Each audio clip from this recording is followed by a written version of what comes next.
Okay, good morning. It is 10:50 a.m. on Saturday, October 5th, 2019. I'm Christiana Ellis and I just got up. This is 5 more minutes. I'm actually feeling a little bit under the weather today. It's not like terrible, but it's just a little bit of like, yeah, I pushed myself for a week and now this. So it's okay, it's fine. I've got plans later. I have my improv class, but then also we're going out this evening on a class field trip to see some shows and probably just hang out. So I've got that to look forward to and to wish that I wasn't sick for. Anyway, we'll see how that goes. It's probably fine. I also last night finished the remake of Link's Awakening, the video game, which I don't have a lot to say about beyond just the idea that it's a great Zelda game and it's got the super cute art style. So you basically you ought to know whether that sounds cool to you or not. If it does, then it's exactly as advertised. But yeah. But the thing I wanted to talk a little bit more about today was Disenchantment Season 2. So this is the show from the creator of The Simpsons that's more of like a fantasy setting. And it is on Netflix.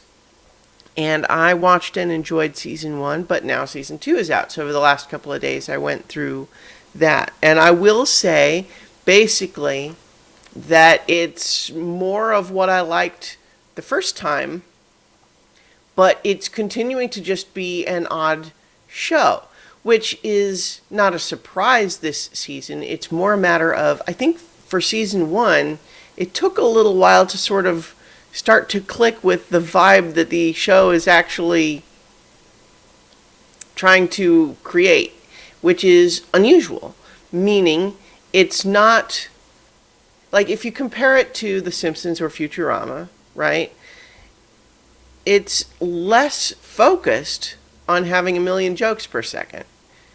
It's not as interested in being just straight up comedy all the time. Although obviously the comedy is there, it's present most of the time, but it's really not for, just constant jokes and constant laughs. And yet it's not really a straight up drama either. And yet it's also heavily serialized in a way that neither of the previous shows are. It's different and it's weird, but I kind of dig it. I found, at least with Season 1, my come away was that it took a little while to sort of get into exactly what it's trying to do, but that I kind of liked it.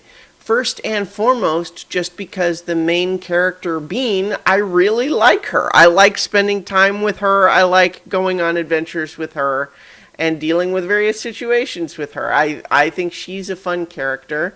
And I recall saying that after the first season, and my friend Nobilis saying he's not at all surprised that I really like Bean because she is exactly like many of the protagonists that I write. And I'm like, oh, well, yeah, I guess I can kind of see that. Anyway, if you haven't seen the show at all, you should give Season 1 a few episodes to watch. I will say that I know a lot of people found Elfo, the character in Season 1, to be very annoying, and I think you'll probably have less of an issue with him in this season, mostly because they more or less ditched the subplot that he is just, he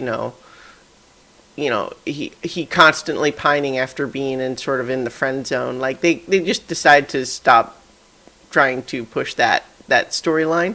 And they have plot related reasons for that too. So it's not just a course correction. It's, the story is developing.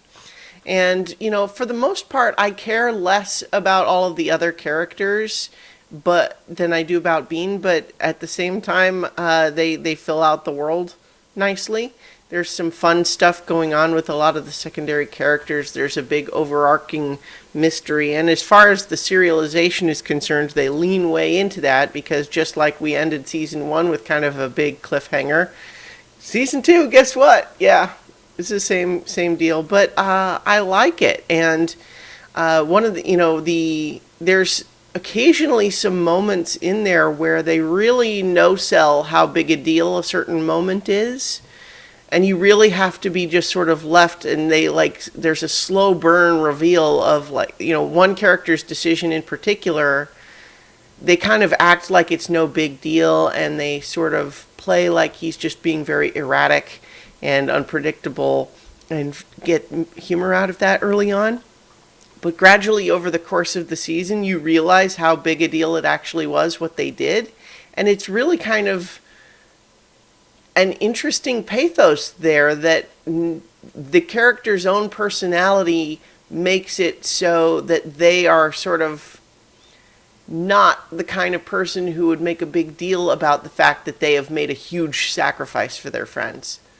And yet, they did do that. And so their friends are not fully aware of how big a sacrifice it is, because that person doesn't want to make a big deal about it. So that's interesting. Anyway, I like it. If you liked season 1, I think you'll continue to like season 2. It's a strange show, though. I'm glad it exists, but it's definitely its own thing. Anyway, I'm going to leave it there for now, and I will talk to you all tomorrow for 5 more minutes. Sound good? Of course, tomorrow is Sunday, so I will be continuing my rewatch of Cowboy Bebop with Session 4, Gateway Shuffle. And that's it for now.